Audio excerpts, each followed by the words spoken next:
Afternoon everyone, मेरा नाम है जय शर्मा और आज मैं आपको पढ़ाने जा रहा हूँ कुछ ऐसा जो थोड़ा सा बेसिक्स है इन आईटी फील्ड। सो हम लोग अपना नोट्स के अंदर चलते हैं और नोट्स को खोलते हैं और आज हमने क्या क्या पढ़ना है वो देखते हैं। तो ओके, हम लोग स्टार्ट करेंगे मशीन लर्निंग से, राइट। सो मशीन लर्निंग और सॉफ्टवेयर इंजीनियरिंग आज का क्लास में होगा, जिसका हर एक बेसिक टॉपिक्स हम लोग कवर करेंगे। ओके।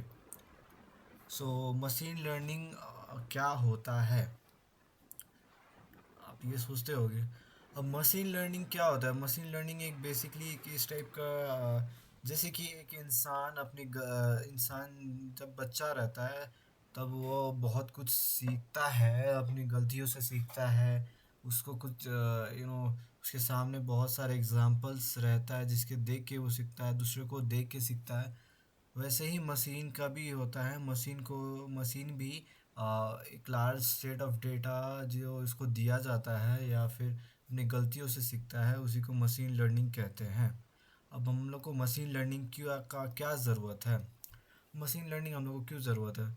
मशीन लर्निंग का मेन फोकस यही होता है कि ये अब जैसे कि हम लोग अब कुछ भी सीख लेते हैं तो उससे फ़ायदा क्या होता है हम लोग, कि हम लोग खुद का डिसीज़न बना लेते हैं। या आप मूवी भी देखते हो तो मूवी में आप देखते हो ना कि लगभग हर मूवी में एक ही टाइप का स्क्रिप्ट देखते हो।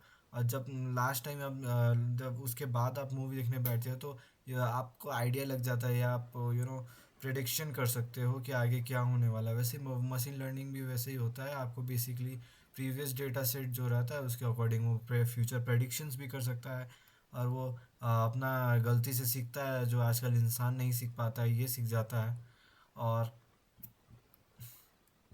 ऑफ कोर्स मशीन है तो कॉम्प्लेक्स टास्क को बहुत जल्दी कर लेगा ह्यूमन के कंपैरिजन में, right. Handling large volume of data. अब इंसान तो इतना लार्ज अमाउंट ऑफ डेटा तो हैंडल नहीं कर पाता है अकेले, तो मशीन ऑफ कोर्स कर सकता है क्योंकि मशीन तो मशीन है। Automating repetitive task. अब ऐसा टास्क होता है जो बार बार उस चीज़ को करवाना है तो ये ऑटोमेट कर देता है स्पेसिफिक टास्क को, जो बहुत ज़्यादा इजी हो जाता है और बार बार कर सकते हैं। अब what makes machine learning learn. अब मशीन लर्निंग पढ़ता कैसे है या समझता कैसे है, क्या प्रोसेस क्या होता है ये इसका सीखने का। अब हम लोग का क्या होता है, हम लोग को तो सामने से मम्मी पापा ने सिखाया कि ये चीज़ गलत है, ये चीज़ अच्छा है, इसका नाम ये है, उसका नाम फ्रूटी है। वैसे हम लोग सीखते हैं, ठीक है। अब मशीन लर्निंग भी सिमिलर होता है लेकिन इसमें थोड़ा सा डिफरेंस होता है। अब डिफरेंस क्या होता है? मशीन लर्निंग ना कभी भी आपका ये कैरेक्टर या आप जैसे बोलते हो वर्ड्स बोलते हो वो नहीं समझता, वो नंबर समझता है। ओके। अब कोई भी उसको डेटा सेट दिया जाता है तो वो बेसिकली पैटर्न आइडेंटिफाई करता है उसके अंदर क्या सिमिलर पैटर्न है वो। अगर मान के चलो एक बिल्ली है तो दूसरा एक और फोटो दिया गया, वो तो पहले चेक करेगा कि ये बिल्ली तो नहीं है। अब बिल्ली है कैसे चेक करेगा? ये पहला जो फोटो मिला है बिल्ली का उसका सब चीज़ आइडेंटिफाई करेगा। उसके बाद जब नेक्स्ट डेटा मिलेगा उसको तो ये देखेगा ये सिमिलर पैटर्न मैच कर रहा है कि नहीं। अगर कर रहा है तो ये भी बिल्ली है। That's pattern recognition by machine learning, ये करता है, ठीक है। अब ये जो लर्निंग होता है ये मशीन को अब एक्यूरेट प्रिडिक्शन करने में भी हेल्प करता है। अब मैंने जैसे कहा कि दूसरा फोटो ला के दो, उसका नाम मत बताना। वो फ्यूचर पहले का जो पैटर्न उसने पढ़ा था पहला फ़ोटो से उसको आइडेंटिफाई करेगा, अगर सेम हुआ तो वो बिल्ली कहला जाएगा। Simple as that. और ये लर्निंग प्रोसेस कैसे करता है? ये एक प्रोसेस की तरह होता है। सबसे पहले डेटा इनपुट दिया जाता है, यानी कि एक डेटा सेट दिया जाता है जो कि अलग अलग सोर्सेज से आता है। उसके बाद उसमें एल्गोरिदम लगा के उसके पैटर्न फाइंड करते हैं, यानी कि ये बिल्ली का में क्या खासियत है, ये इसमें क्या खासियत है, वगैरह वगैरह। उसके बाद मॉडल को स्पेसिफिकली ट्रेन किया जाता है और अच्छा आउटकम के लिए, ठीक है। उसके बाद जब मॉडल ट्रेन हो जाता है उसके बाद वो डिसीज़न लेना शुरू करता है। अब डिसीज़न लेता है तो वो क्या करता है कि जब भी कोई आउटपुट देगा तो वो या प्रिडिक्शन करेगा और वो सही होता है तो उसके लिए बहुत अच्छा है।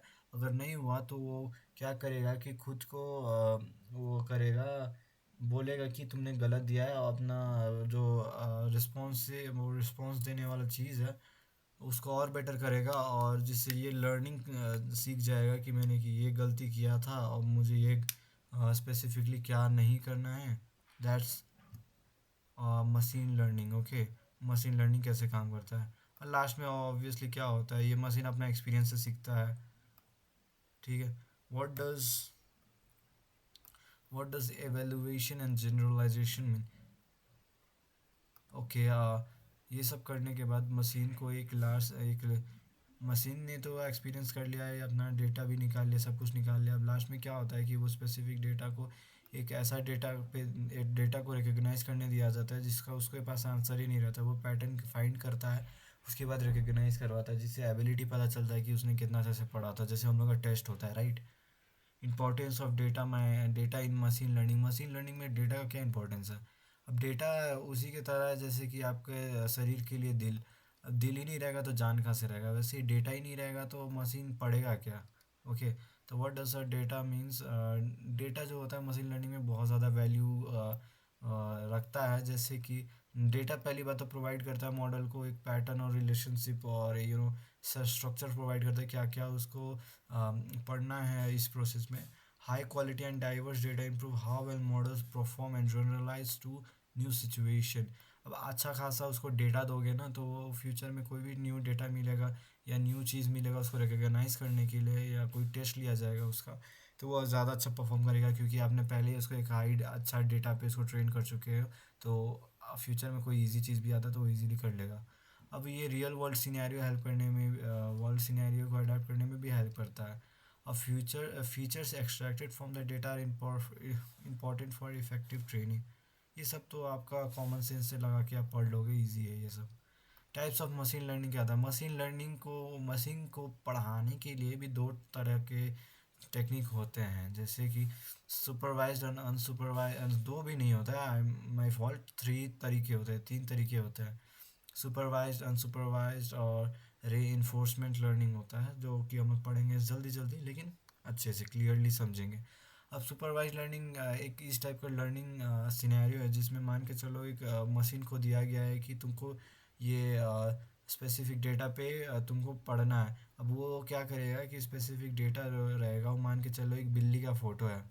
अब एक फ़ोटो तो दे देगा, साथ ही साथ उसका आंसर भी दे देगा कि ये बिल्ली है। ठीक है, तो इसको ये पता चल जाएगा हाँ ये पैटर्न है, इसका नाम बिल्ली है। तो नेक्स्ट टाइम जब भी इसको मिलेगा वो स्पेसिफिक चीज़, तो ये इजीली वो प्रेडिक्शन कर सकता है या मैच कर सकता है। मेन इसका ये रहता है कि लेबल डेटा मिलता है इसको, लेबल जो भी रहेगा लेबल मिलेगा। और इसमें भी दो तरीके के सुपरवाइज लर्निंग होते हैं जो कि हम लोग आगे पढ़ेंगे।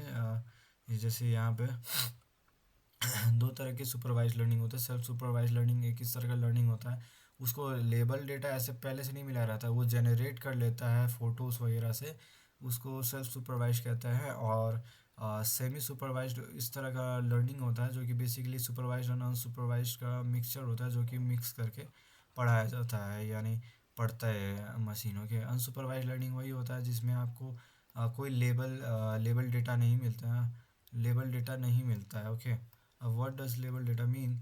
अब अनसुपरवाइज लर्निंग में होता ये है कि आपको पहले डेटा दिया जाता था बिल्ली का फ़ोटो की, और बिल्ली का नाम दिया जाता कि ये बिल्ली है, लेकिन इस पर आपको फ़ोटो बस दिया गया है, लेकिन नाम वाम कुछ नहीं दिया गया, लेबल ही नहीं दिया गया। आपको पहचानने में दिक्कत हो सकता है, वही आपको ये अनसुपरवाइज लर्निंग कहते हैं, जो कि हेल्प करता है प्रेडिक्शन करने में स्पेसिफिक डेटा को, और पैटर्न फाइंड करने में भी बहुत ज़्यादा हेल्प करता है। समझे? और रीइंफोर्समेंट लर्निंग ऐसा लर्निंग होता है जो कि कभी भी डिसीजन मेक करता है तो ये अपना फीडबैक को लेता है, और अगर गलती है तो उसको रिप्लेनिश करता है या सुधारता है, और फर्दर ऐसे सुधारते सुधारते बेटर बनता है। इसको गलती से सीखना कहते हैं, रीइंफोर्समेंट लर्निंग। ओके।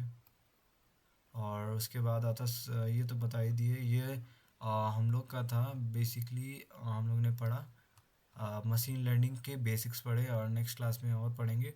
अभी मैं सेकेंड वीडियो डालने वाला हूँ अपने अलग सेक्शन में जो कि है सॉफ्टवेयर इंजीनियरिंग का, और ये सिंपल है सॉफ्टवेयर इंजीनियरिंग, वो पढ़ते हैं। Thank you.